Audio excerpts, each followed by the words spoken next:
Kalian pernah nggak merasa sampah? Melihat pantulan diri di cermin saja, rasanya malas. Semua target yang kita susun di awal tahun tak tercapai. Lalu kita berpikir keras, mencari kelebihan dan kekuatan diri.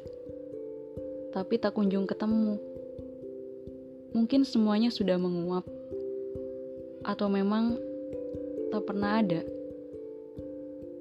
Rasanya semua kawan-kawanmu berlari lebih cepat, lebih bahagia, dan lebih sempurna darimu. Tinggal kita sendiri, merasa tak berharga, begitu hina, seperti dihinggapi lalat-lalat.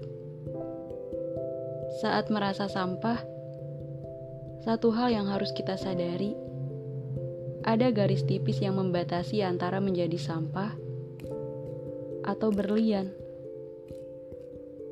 Bukankah dahulu tak pernah ada yang peduli pada tanah Arab, padang pasir, gersang, panas, susah air, tak ada harganya, tak menarik, tak ada yang melirik.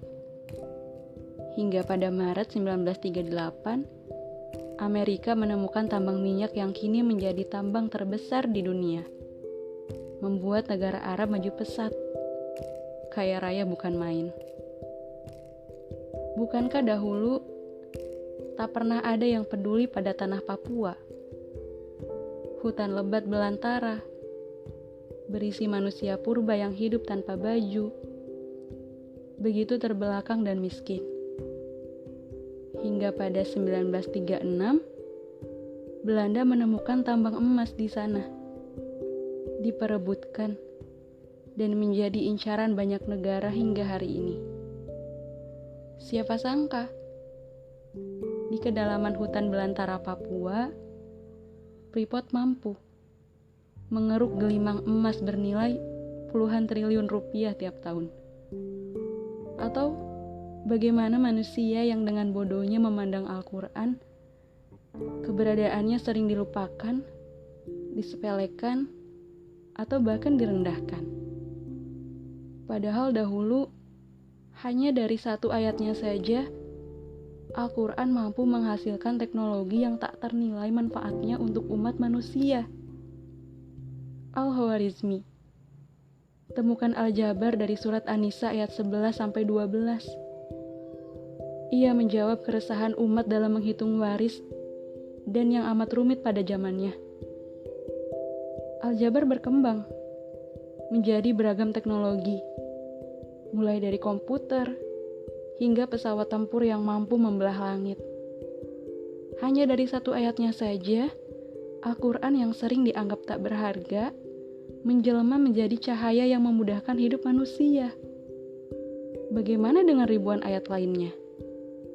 Begitulah, ada garis tipis yang membedakan sesuatu, hingga ia dianggap berharga atau tak berguna. Kita hanya harus menyadari, dalam kesampahan, kita melihat pantulan diri. Kita harus menyadari ada emas di sana. Untuk sadar kita harus memahami. Untuk memahami kita harus mengenal diri dengan baik. Maka, tugas kita adalah menggali emas terpedam yang Allah titipkan pada sebaik-baik ciptaannya ini. Kita hanya harus mencari tahu, menggali, dan terus menggali. Walau emasnya terdapat jauh sekali di dalam sana, tak mengapa. Teruskanlah hingga kilaunya kau temui. Mereka menunggu untuk ditemukan, agar purna tujuanmu diciptakan. Menjadi manusia yang mampu menebarkan kebermanfaatan.